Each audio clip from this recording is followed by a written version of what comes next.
नमस्कार दोस्तों, मेरा नाम है तरुण यादव। स्वागत करते हैं आप सभी का हमारे YouTube चैनल IQ मेंटर में। दोस्तों, आप जानते हैं CBSE ने अपने मेडिकल एग्जाम नीट को कंडक्ट करा लिया है और अब नीट के बाद CBSE सीटेट एग्जाम को कंडक्ट कराने की तैयारी में लग चुका है।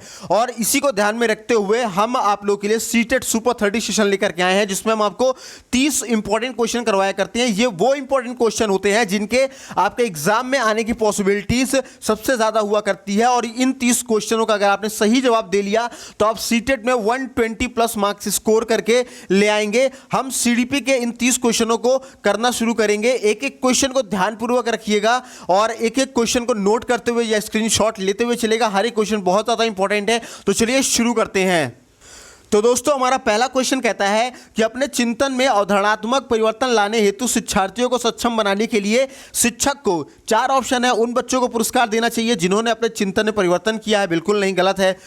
बच्चों को स्वयं चिंता करने के लिए हतोत्साहित करना, जो और उनसे कहना चाहिए कि वे शिक्षिका की बातों को सुने और उनका अनुपालन करें। पहला टर्म यहाँ पे देखिए, हतोत्साहित लिखा हुआ है, मतलब ये क्या है? निगेटिव टर्म है। तो निगेटिव टर्म तो कभी सही ऑप्शन हो ही नहीं सकता। बिल्कुल नहीं। तीसरा कहता है व्याख्यान के रूप में व्याख्या प्रस्तुत करनी चाहिए। बिल्कुल नहीं, ये भी नहीं। चौथा हमारा कहता है स्पष्ट और आश्वस्त करने वाली व्याख्या देनी चाहिए तथा शिक्षार्थियों के साथ चर्चा करना चाहिए। बिल्कुल, चौथा ऑप्शन आपका सही जवाब हो जाया करता है। देन बढ़ते हैं हम नेक्स्ट क्वेश्चन तरफ। नेक्स्ट क्वेश्चन हमारा कहता है प्राथमिक विद्यालय में कक्षा कक्ष के संदर्भ में सक्रिय बद्धता का क्या अर्थ है? पहला ऑप्शन है याद करना, प्रत्यास्मरण करना और सुनाना।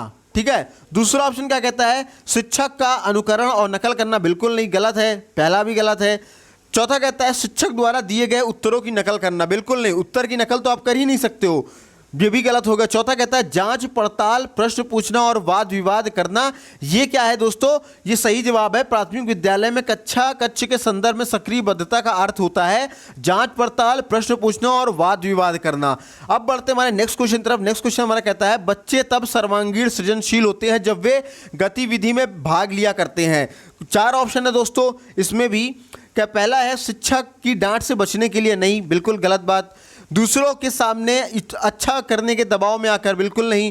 तीसरा है हमारा अपनी रुचि, मतलब बालक अपने सेल्फ रुचि से अगर कोई काम कर रहा है तो या किसी गतिविधि में भाग ले रहा है तो दोस्तों वो सर्वाधिक सृजनशील माना जाता है। चौथा है पुरस्कार के लिए? नहीं, बालक अगर तभी सर्वाधिक सृजनशील होंगे जब वो किसी गतिविधि में अपनी रुचि के हिसाब से वो अगर भाग ले रहे हैं उसमें।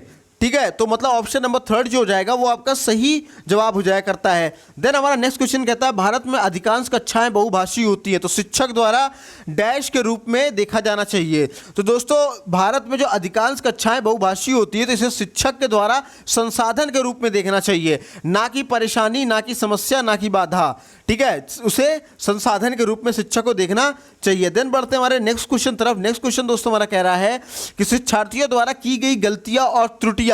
4 ऑप्शन है बच्चों को कमजोर अथवा उत्कृष्ट चिन्हित करने के अच्छे अवसर हैं। नहीं, गलत, बिल्कुल गलत जवाब है। निगेटिव टर्म दिखा रहा है ये।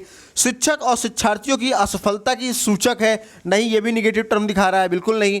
तीसरा कहता है उनके चिंतन को समझने के अवसर के रूप में देखनी चाहिए। बिल्कुल ये सही टर्म है। तो कि उनके बालक के जो चिंतन का जो समझ है, वो बालक का चिंतन कहाँ तक है, इसको समझने के एक बेहतर अवसर के रूप में देखना चाहिए बच्चों की गलतियों त्रुटियों को। चौथा कहता है कठोरता से निपटाई करना चाहिए। बिल्कुल नहीं, आपका कठोरता, बालक के साथ दंड और कठोरता बिल्कुल नहीं अपनाना है। ये एक दोस्तों मैंने सीटेट क्रैक करने की मैंने एक ट्रिक बताई थी, उस ट्रिक को अगर आपने देखा होगा तो ये चीज़ आप बहुत आसानी से आप इसमें से गेस कर जाएंगे कि निगेटिव टर्म हो जाएगा तो वो भी नहीं होगा। ठीक है, अगर शिक्षक को डायरेक्ट कॉपी कर रहा है बालक तो भी नहीं होगा।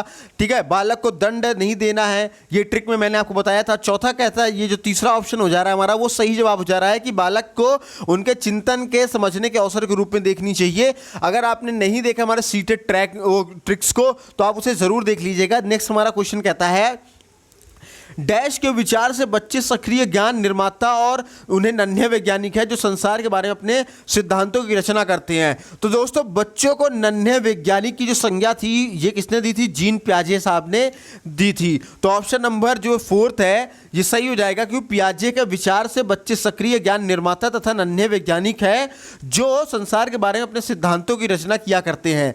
अब बढ़ते हैं दोस्तों हमारे नेक्स्ट क्वेश्चन तरफ। नेक्स्ट क्वेश्चन हमारा कहता है बाल केंद्रित शिक्षा शास्त्र का अर्थ है। 4 ऑप्शन है बच्चों को नैतिक शिक्षा देना, नहीं, ये बिल्कुल नहीं है। बच्चों के शिक्षक का अनुमान और अनुकरण करने के लिए कहना, बिल्कुल नहीं। तीसरा है बच्चों की अभिव्यक्ति और उनकी सक्रिय भागीदारी को महत्व देना, बिल्कुल ये सही जवाब है। चौथा कहता है बच्चों को पूर्ण रूप से स्वतंत्रता देना, बिल्कुल नहीं, बच्चों को पूर्ण रूप से स्वतंत्रता भी नहीं देनी चाहिए। आपका ऑप्शन नंबर 3 सही जवाब हो जाता है कि बाल केंद्रित शिक्षा शास्त्र का अर्थ हुआ करता है बच्चों की जो अभिव्यक्ति है और उनकी सक्रिय भागीदारी है उनको सर्वाधिक महत्व देना। देन हमारे बढ़ते हैं नेक्स्ट क्वेश्चन तरफ। नेक्स्ट क्वेश्चन हमारा कह रहा है दोस्तों कि जटिल परिस्थितियों को संसाधित करने में शिक्षक बच्चों की सहायता कर सकता है। 4 ऑप्शन है, प्रतियोगिता को बढ़ावा देकर और सबसे पहले कार्य पूरा करने वाले बच्चों को पुरस्कार देकर के, ठीक है, मतलब ये गलत हो गया। दूसरा क्या कह रहा है, कोई भी सहायता ना देकर जिसमें बच्चे अपने आप निर्वाह करना सीखे, नहीं ये भी नहीं। तीसरा आपका कहता है उस पर एक भाषण देकर के, बिल्कुल नहीं, बालक है, बालक पे भाषण का बहुत खास प्रभाव नहीं हुआ करता है। चौथा कहता है कार्य को छोटे हिस्से में बांटने के बाद निर्देश लिख देना, ये आपका सही जवाब हो जाया करता है किसी भी जटिल परिस्थिति को संसाधित करने के लिए। देन बढ़ते हमारे नेक्स्ट क्वेश्चन तरफ। नेक्स्ट क्वेश्चन दोस्तों हमारा कहता है कि शिक्षार्थियों से यह अपेक्षा करना कि वे अपने ज्ञान को उसी रूप में पुनः प्रस्तुत करेंगे जिस रूप में उन्होंने ग्रहण किया है। 4 ऑप्शन है, अच्छा है क्योंकि यह शिक्षक के लिए आकलन में सरल है, बिल्कुल नहीं, गलत है। बालक कभी भी जो शिक्षक ने उसे पढ़ाया है उसको ज्यों त्यों नहीं दे सकता है, ठीक है, एक प्रभावी आकलन युक्ति है, बिल्कुल नहीं। तीसरा कहता है समस्यात्मक है क्योंकि व्यक्ति अनुभवों की व्याख्या करते हैं और ज्ञान को ज्यों का त्यों पुनः उत्पादित नहीं किया करते, ये सही जवाब हो जाता है। क्योंकि दोस्तों ये जो आप शिक्षक ने पढ़ाया है बच्चे अगर उसको ज्यों त्यों उत्पादित कर रहे हैं तो ये एक तरीके की समस्या हुआ करती है क्योंकि उनमें अनुभव का मिश्रण हो जाया करता है किसी ज्ञान को सीखने के बाद। इसलिए क्या करना चाहिए कि जो शिक्षार्थियों से अपेक्षा करना कि वह ज्ञान को उसी रूप में प्रस्तुत करेंगे जिस रूप में उन्होंने ग्रहण किया है, तो दोस्तों ये एक प्रकार की समस्या है। तो ऑप्शन नंबर 3 जो हो जाएगा वो सही हो जाएगा, चौथा ऑप्शन भी आपका गलत हो जाएगा, ठीक है। अब बढ़ते हमारे नेक्स्ट क्वेश्चन तरफ। दोस्तों नेक्स्ट क्वेश्चन हमारा कह रहा है कि जब शिक्षार्थियों को समूह में किसी समस्या पर चर्चा का अवसर दिया जाता है तब उनके सीखने का वक्र बेहतर होता है, बिल्कुल सही जवाब है। स्थिर रहता है, नहीं। अवनत रहता है, बिल्कुल नहीं। समान रहता है, बिल्कुल नहीं।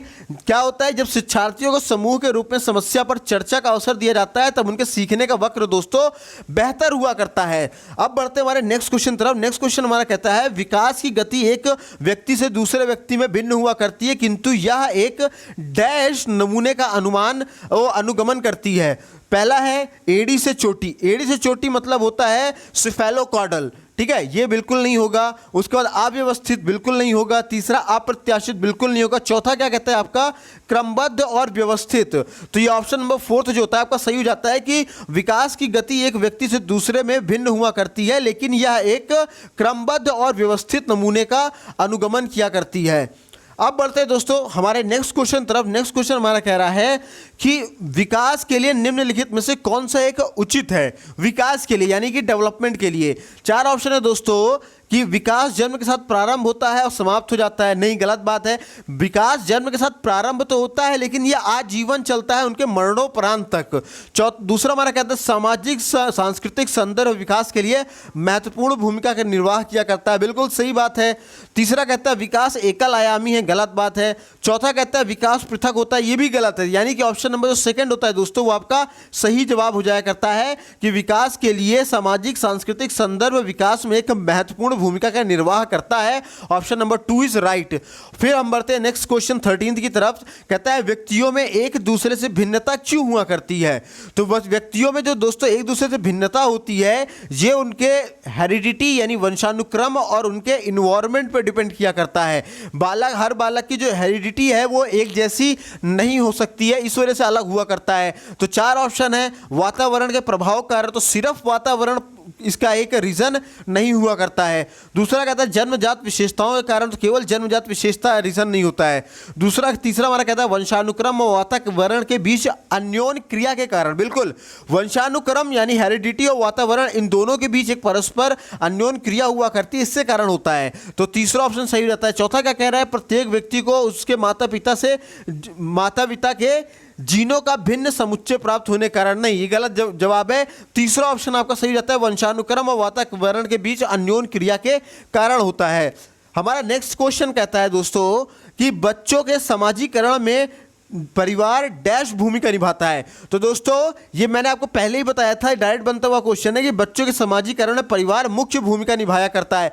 कम महत्वपूर्ण गलत हो जाएगा, रोमांचकारी गलत हो जाएगा, गौड़ गलत हो जाएगा, आपका मुख्य जो हो जाएगा सही जवाब हो जाता है। क्योंकि दोस्तों बच्चे के समाजीकरण में परिवार क्या होता है कि मुख्य भूमिका निभाता है, और उनके और इस चीज को लेकर के बहुत सारे मनोवैज्ञानिक थे और मनोवैज्ञानिकों ने इस चीज पे अपना मत दिया कि परिवार ही वह पहली संस्था है जो बच्चों को शिष्टाचार और नैतिक विकास की शिक्षा देकर उन्हें योग्य व्यक्ति बनाया करती है। अब बढ़ते हमारे नेक्स्ट क्वेश्चन तरफ। नेक्स्ट क्वेश्चन हमारा कहता है निम्नलिखित में से कौन सा एक सही मिलान वाला जोड़ा है। पहला हमारा देखते हैं मूर्त संक्रियात्मक बच्चा संधारण और वर्गीकरण के योग्य हो जाता है, सही जवाब है ये। औपचारिक संक्रियात्मक बच्चा अनुकरण प्रारंभ कल्पना खेल, बिल्कुल गलत बात है। तीसरा कहता है शैशवावस्था तर्क का अनुप्रयोग अनुमान लगाने में सक्षम। शैशवावस्था में बालकों में तर्क लगाने का अनुप्रयोग और अनुमान लगाने में सक्षम नहीं हुआ करता, गलत होता है।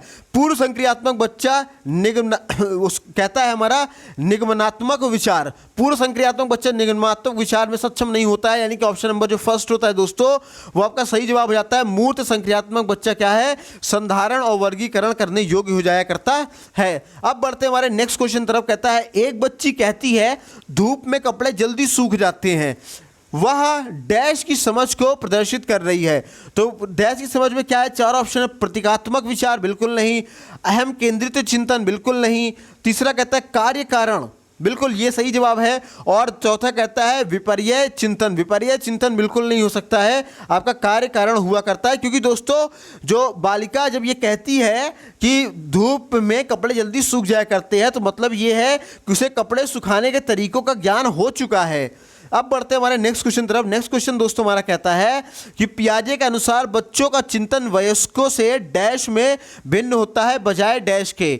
तो दोस्तों मात्रा प्रकार आकार मूर्त परकत्ता प्रकार मात्रा आकार किस्म तमाम दिया हुआ है, जिसमें आपका ऑप्शन नंबर थर्ड जो होता है सही हो जाता है, क्योंकि डायरेक्ट बनता हुआ ये क्वेश्चन है दोस्तों। पियाजे के अनुसार बच्चों का चिंतन वयस्कों से प्रकार में भिन्न होता है बजाय उसके मात्रा के। क्योंकि दोस्तों पियाजे के अनुसार ये बोला गया है कि जो बच्चों का चिंतन होता है वो वयस्कों के प्रकार से भिन्न हुआ करता है बजाय मात्रा के। क्योंकि वयस्कों और बच्चों के जो सामाजिक अनुभव होते हैं दोनों के बीच बहुत बड़ा अंतर हुआ करता है, ठीक है दोस्तों। और इसके अलावा एक चीज़ हम ये भी कह सकते हैं कि वयस्कों में समाजीकरण का स्तर अधिक हुआ करता है, तो ऑप्शन नंबर थर्ड जो होता है वो सही हो जाता है। देन हमारा नेक्स्ट क्वेश्चन कहता है निम्नलिखित में से कौन सा एक आधारभूत सहायता का उदाहरण है। चार ऑप्शन है। पहला हमारा कहता है अनुबोधन और संकेत देना तथा नाजुक स्थितियों पर प्रश्न पूछना, ये एक सही जवाब हो सकता है। दूसरा कहता है शिक्षार्थियों को प्रेरित करने वाला भाषण देना, नहीं बिल्कुल नहीं। तीसरा कहता है प्रश्न पूछने के लिए बढ़ावा देना बिना स्पष्टीकरण किए। तो दोस्तों प्रश्न पूछने के लिए बढ़ावा देना ये तो सही जवाब है, लेकिन बिना स्पष्टीकरण देना तो ये गलत हो जाता है। चौथा कहता है मूर्त और अमूर्त दोनों प्रकार से उपहार देना, ये भी दोस्तों आपका गलत हो जाता है। तो ऑप्शन नंबर जो फर्स्ट होता है दोस्तों ये आपका सही जवाब हो जाया करता है, अनुबोधन और संकेत देना तथा नाजुक स्थितियों पर प्रश्न पूछना। अब बढ़ते हैं हमारे नेक्स्ट क्वेश्चन तरफ। नेक्स्ट क्वेश्चन दोस्तों हमारा क्या कहता है कि वाइगोत्स्की के अनुसार बच्चे सीखते हैं। चार ऑप्शन है। जब पुनर्बलन प्रदान किया जाता है, परिपक्व होने से, अनुकरण करने से। तो मतलब वाइगोत्स्की के अनुसार दोस्तों बच्चे सीखते हैं, पुनर्बलन प्रदान किया जाता है तब नहीं, कुछ खास ऑप्शन नहीं जम रहा है। परिपक्व होने से ये तो बिल्कुल गलत है, अनुकरण से बिल्कुल गलत है, वयस्कों और समवयस्कों के साथ परस्पर क्रिया से क्या करते हैं बच्चे सीखा करते हैं, वाइगोत्स्की ने ये चीज़ बताया। तो ऑप्शन नंबर फोर्थ जो होता है दोस्तों वो आपका सही जवाब हो जाता है। अब बढ़ते हमारे नेक्स्ट क्वेश्चन तरफ। नेक्स्ट क्वेश्चन दोस्तों हमारा कह रहा है कि कोहलबर्ग ने प्रस्तुत किए हैं। चार ऑप्शन है। संज्ञानात्मक विकास के चरण, शारीरिक विकास के चरण, संवेगात्मक विकास के चरण, चौथा है नैतिक विकास के चरण। तो कोहलबर्ग ने दोस्तों नैतिक विकास के चरण प्रस्तुत किए हैं, हमने आपको पढ़ाया भी है। अगर आपने ये नहीं पढ़ा होगा तो आप सीडीपी सेशन में, आप हमारे प्लेलिस्ट में सीडीपी सेशन होगा, वहां पे आप जाकर के इन चीज़ों को पढ़ सकते हैं। बहुत ही आसान तरीकों से हमने इसको पढ़ाया है आप लोगों को, ठीक है। तो अगर ये कोहलबर्ग ने क्या किया, नैतिक विकास के चरण में ये चीज़ें उन्होंने प्रस्तुत की है। उन्होंने ये कहा है कि नैतिक विकास के जो सिद्धांत है वो उसके 6 चरण होते हैं। कितने चरण होते हैं? 6 चरण होते हैं। और उन 6 चरणों को क्या किया है, दो दो करके उन्होंने 3 स्तरों में क्या किया है, बांट रखा है। उन्होंने कितने स्तरों में? 3 स्तर में बांट रखा है, ठीक है। अब बढ़ते हैं हमारे नेक्स्ट क्वेश्चन तरफ। नेक्स्ट क्वेश्चन दोस्तों हमारा कहता है, निम्नलिखित में से कौन सी स्थिति बाल केंद्रित कक्ष को प्रदर्शित कर रही है। 4 ऑप्शन है। एक कक्षा जिसमें शिक्षिका नोट लिख देती है और शिक्षार्थियों से उन्हें याद करने के लिए कहा जाता है, बिल्कुल गलत है। दूसरा कहता है, एक कक्षा जिसमें पाठ्य पुस्तक एकमात्र संसाधन होता है जिसका संदर्भ शिक्षिका देती है, गलत जवाब। तीसरा कहता है, एक कक्षा जिसमें शिक्षार्थी समूहों में बैठे हैं और शिक्षिका बारी बारी से प्रत्येक समूह में जा रही है। तो दोस्तों जब बाल केंद्रीय कक्ष की बात की जाती है, बाल केंद्रीय मतलब कि हर बालक पे इंडिविजुअल ध्यान देना, क्योंकि सीखना किसको है, बालक को सीखना है, इसलिए बाल केंद्रित। और इसमें क्या कर रही है, जब जो शिक्षिका है वो बारी बारी से हर एक समूह के बालकों के पास जा रही है, तो ऑप्शन नंबर 3 जो होता है आपका सही जवाब हो जाता है। चौथा कह रहा है, एक कक्षा जिसमें शिक्षार्थियों का व्यवहार शिक्षिका द्वारा दिए जाने वाले पुरस्कार और दंड से संचालित होता है, नहीं, गलत जवाब है। ठीक है ना, आपका ऑप्शन नंबर 3 सही हो जाता है। ठीक है, अब बढ़ते हैं दोस्तों हमारे नेक्स्ट क्वेश्चन तरफ। नेक्स्ट क्वेश्चन हमारा क्या कहता है दोस्तों, तो नेक्स्ट क्वेश्चन हमारा कह रहा है कि बुद्धि है। 4 ऑप्शन है। बुद्धि है सामर्थ्यों का एक समुच्चय, हाँ सही जवाब है। एक अकेला और जातीय विचार, बिल्कुल गलत जवाब है। दूसरों से अनुकरण करने की योग्यता, ये भी गलत है। एक विशिष्ट योग्यता, ये भी गलत है दोस्तों। ठीक है, बुद्धि क्या है, सामर्थ्यों का एक समुच्चय हुआ करती है। मतलब ये होता है दोस्तों कि बुद्धि व्यक्ति की वह संयुक्त और समग्र क्षमता होती है जिसके द्वारा वह उद्देश्यपूर्ण कार्य को करता है और विवेकपूर्ण चिंतन करता है और अपने वातावरण को प्रभावी ढंग से उसका सामना किया करता है। अब बढ़ते हैं दोस्तों हमारे नेक्स्ट क्वेश्चन तरफ। नेक्स्ट क्वेश्चन कहता है, भाषा विकास के लिए प्रारंभिक बचपन डैश काल है। तो कम महत्वपूर्ण है, अम महत्वपूर्ण है, अति संवेदनशील है, निरपेक्ष है। तो दोस्तों कम महत्वपूर्ण गलत जवाब हो जाता है, अमहत्वपूर्ण गलत जवाब हो जाता है, अति संवेदनशील। बिल्कुल, प्रारंभिक बचपन क्या होता है, भाषा विकास के लिए अति संवेदनशील काल हुआ करता है। सही जवाब होता है निरपेक्ष, भी आपका गलत हो जाया करता है। तो इसका जो सही ऑप्शन है दोस्तों वो आपका ऑप्शन नंबर 3 जो होता है वो सही हो जाता है, अति संवेदनशील हुआ करता है, काल हुआ करता है। ठीक है, अब बढ़ते हैं हमारे नेक्स्ट क्वेश्चन तरफ दोस्तों। नेक्स्ट क्वेश्चन हमारा क्या कहता है कि एक साथ शिक्षिका कक्षा में लड़कों से शिक्षक यह कहता है, क्या है, एक साथ शिक्षक कक्षा में लड़कों से शिक्षक यह कहता है कि लड़के बनो और लड़कियों जैसा व्यवहार मत करो। ये टिप्पणी जाति भेदभाव का परिचायक है। लड़के लड़कियों के साथ व्यवहार का एक अच्छा उदाहरण है। बिल्कुल जाति भेदभाव है, गलत है। लड़के लड़कियों के साथ अच्छा व्यवहार बिल्कुल नहीं, इसका उदाहरण बिल्कुल नहीं सकता। तीसरा कह रहा है लड़के लड़कियों के भेदभाव की रूढ़िबद्ध धारणा प्रकट करता है, बिल्कुल ये सही जवाब हो सकता है। चौथा कहता है लड़कियों पर लड़कों की जैव वैज्ञानिक महत्वता को उजागर करना। तो दोस्तों ये भी गलत होता है। तो ऑप्शन नंबर जो आपका 3 है, लड़के लड़कियों में भेद की रूढ़िबद्धता धारणा प्रकट करती है। तो ये ऑप्शन नंबर जो होता है दोस्तों वो 3 आपका सही जवाब हो जाया करता है। अब बढ़ते हमारे नेक्स्ट क्वेश्चन तरफ दोस्तों। नेक्स्ट क्वेश्चन हमारा क्या कह रहा है कि आकलन, ठीक है, आकलन बच्चों को लेबल करने मतलब नाम देने और वर्गीकृत करने की अच्छी रणनीति है। दूसरा कहता है, मतलब ये देखो पहला चीज तो ये लेबल देने की जो वर्गीकरण की रणनीति है ये गलत होता है, आकलन इसमें नहीं काम करता है। दूसरा कहता है आकलन बच्चों में प्रतियोगितात्मक भावना को सक्रिय रूप से बढ़ावा देना है, नहीं, गलत जवाब है। तीसरा कहता है सीखने को सुनिश्चित करने के लिए तनाव और दबाव को उत्पन्न करना, यह भी गलत जवाब है क्योंकि बालकों में तनाव और दबाव कभी उत्पन्न नहीं किया जा सकता, बालकों में रुचि उत्पन्न की जाती है। चौथा कहता है सीखने में सुधार का एक तरीका होता है, बिल्कुल ये जो आकलन होता है ये सीखने में सुधार का एक तरीका हुआ करता है। तो आपका जो ऑप्शन नंबर 4 हो जाता है दोस्तों, ऑप्शन नंबर 4 आपका सही जवाब हो जाता है। अब बढ़ते हैं हमारे नेक्स्ट क्वेश्चन तरफ। नेक्स्ट क्वेश्चन दोस्तों हमारा कह रहा है कि निम्नलिखित में से कौन सा एक कथन समावेशन का सबसे अच्छा वर्णन करता है। 4 ऑप्शन है। यह एक विश्वास है कि बच्चों को अपनी योग्यताओं के अनुसार अलग किया जाना चाहिए, बिल्कुल गलत जवाब है ये, ठीक है। दूसरा कहता है यह एक विश्वास है कि कुछ बच्चे कभी कुछ सीख ही नहीं सकते हैं, नहीं, ये गलत जवाब है। आप ये कह ही नहीं सकते हैं कि कोई बालक कभी कुछ सीख नहीं सकता है, ये निगेटिव पॉइंट को दर्शाता है, तो ये भी गलत हो गया। तीसरा कहता है यह एक दर्शन है कि सभी बच्चों को नियमित विद्यालय प्रणाली के समान शिक्षा प्राप्त करने का अधिकार है, बिल्कुल ये एक सही जवाब हो सकता है। चौथा कहता है यह एक दर्शन है कि विशेष बच्चे ईश्वर के विशेष उपहार हुआ करते हैं, नहीं, गलत जवाब है।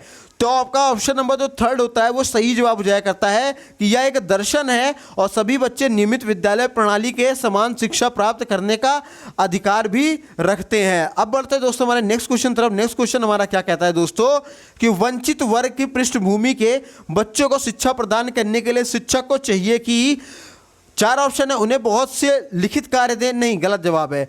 दूसरा कहता है उनके विषय में अधिक जानकारी जुटाने का प्रयास करें और उन्हें कक्षा में होने वाली चर्चा में शामिल करें, ये एक सही जवाब हो सकता है।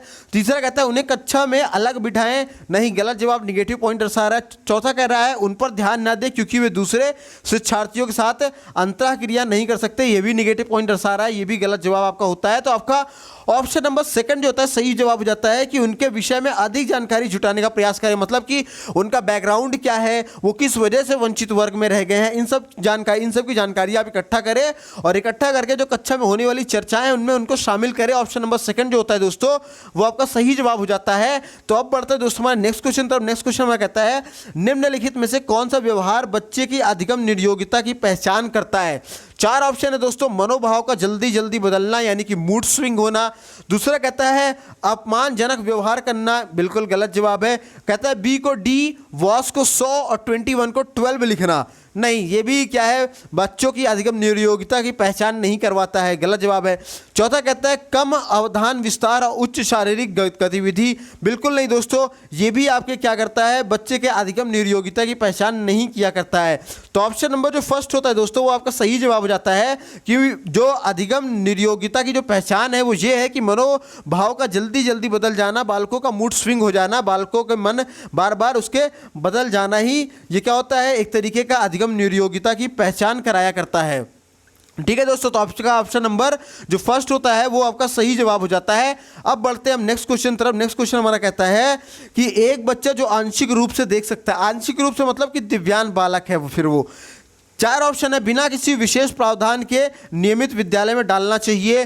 दूसरा कहता है उसे शिक्षा नहीं देनी चाहिए क्योंकि उसके किसी काम नहीं आएगी। तीसरा कहता है उसे अलग संस्थान में डालने की आवश्यकता है। चौथा कहता है कि विशेष प्रावधान करते हुए उसे नियमित विद्यालय में रखना चाहिए। तो दोस्तों जो पहला पॉइंट है ना, ये गलत होता है कि भाई उसके लिए अगर दिव्यांग है तो उसके लिए कुछ ना कुछ प्रावधान तो जरूरी है। दूसरा कहता है उन्हें शिक्षा ही नहीं देनी चाहिए, बिल्कुल ये गलत जवाब है दोस्तों, ये नेगेटिव पॉइंट दर्शा रहा है। तीसरा कहता है अलग संस्थान में डालने की आवश्यकता नहीं, अलग संस्थान में डालने की आवश्यकता उनको नहीं है। उनको जो आवश्यकता है वो ये है कि विशेष प्रावधान करते हुए और नियमित विद्यालय में ही रखना चाहिए, लेकिन विशेष प्रावधान उनमें होना चाहिए कि जो दिव्यांग बच्चा होता है दोस्तों वो आंशिक रूप से देख सकता है, पूर्ण रूप से अंधा नहीं होता है, ठीक है। और विद्यालय प्रबंधन को उसके लिए क्या करना चाहिए, एक विशेष प्रावधान करना चाहिए और ये सुनिश्चित करना चाहिए कि वो नियमित रूप से क्या करे, विद्यालय आए। तो ऑप्शन नंबर फोर्थ जो होता है दोस्तों वो आपका सही जवाब हो जाया करता है। अब नेक्स्ट क्वेश्चन और लास्ट क्वेश्चन दोस्तों हमारा क्या कहता है कि सीखना, चार ऑप्शन है, सीखने वाले के संवेगों से प्रभावित नहीं होता है।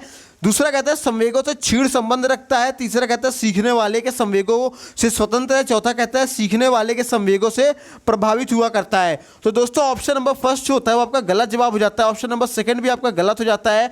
ऑप्शन नंबर थर्ड भी आपका गलत हो जाता है। ऑप्शन नंबर फोर्थ कहता है सीखना क्या है, सीखने वाले के संवेगों से प्रभावित होता है। ऑप्शन नंबर फोर्थ जो होता है सही होता है। मतलब ये होता है दोस्तों कि व्यक्ति जीवन में बहुत सी बातों को सीखा करता है और बहुत से कार्य भी किया करता है। और कभी कभी जब हम कोई नया कार्य करते हैं तो ऐसा लगता है कि इस नवीन कार्य को पूरा करने या सोचने में कुछ पहले सीखा हुआ ज्ञान तथा अनुभव काम आ रहा होता है। तो दोस्तों आज के लिए बस इतना ही। उम्मीद करता हूं सेशन बहुत पसंद आया होगा आपको। Thanks for watching our video पसंद आई हो तो उसे लाइक करें, शेयर करें। चैनल पहली बार विजिट कर रहे हैं तो सब्सक्राइब करके बेल आइकन को भी जरूर प्रेस करें। और अगर आप इन सभी वीडियोस की पीडीएफ लिंक पाना चाहते हैं तो हमें आप इन नंबरों पे, वो नंबर मैं लिख दे रहा हूं, इन नंबरों पे आप हमें व्हाट्सएप पे कैपिटल लेटर में JOIN लिख करके मैसेज करें तो हम आपको अपने IQ मेंटर स्टडी ग्रुप में ऐड कर देंगे। वो नंबर है 72 68 00 95 84। नंबरों पे आप हमें मैसेज कर दीजिएगा, हम आपको अपने ग्रुप में ऐड करके इन सभी वीडियोस की PDF लिंक देंगे। उसी ग्रुप में आपको डेली न्यूज़पेपर, डेली का current affair, daily GK GS की बातें, इसके अलावा upcoming vacancies, latest examination trend, इन सभी चीज़ों को डिस्कस किया जाता है। हर जगह आपको फायदा ही फायदा मिलेगा। इसके सीटेट के अलावा दोस्तों आपके यूपी दरोगा भर्ती को देखते हुए, यूपी SSC की भर्तियों को देखते हुए, राजस्व लेखपाल की भर्ती को देखते हुए हम आप लोगों के लिए IQ mentor fast track revision course लेकर के आए हैं जिसमें हम आपका कंप्लीट GS कवर करा रहे हैं। इसके अलावा सामान्य हिंदी का एक मास्टर बैच भी लेकर के हम चल रहे हैं, ठीक है दोस्तों, इसके अलावा डेली बेसिस पे आपको करंट अफेयर्स हम आपको दे रहे हैं जो आपके लेटेस्ट एग्जामिनेशन ट्रेंड पे बेस्ड होता है। उसमें करंट अफेयर, स्टैटिक जीके दोनों का मिश्रण आपको देखने को मिलता है। तो बहुत कुछ जानने को मिलेगा। हमारे साथ जुड़ करके दोस्तों आप अपने तैयारियों को एक नया आयाम दे सकते हैं, फाइनल टच दे सकते हैं। तो आज की वीडियो में बस इतना ही दोस्तों, मिलेंगे अगले सेशन में अगले क्वेश्चन के साथ। तब तक अपना ख्याल रखिए, स्वस्थ रहिए, मस्त रहिए। जय हिंद दोस्तों।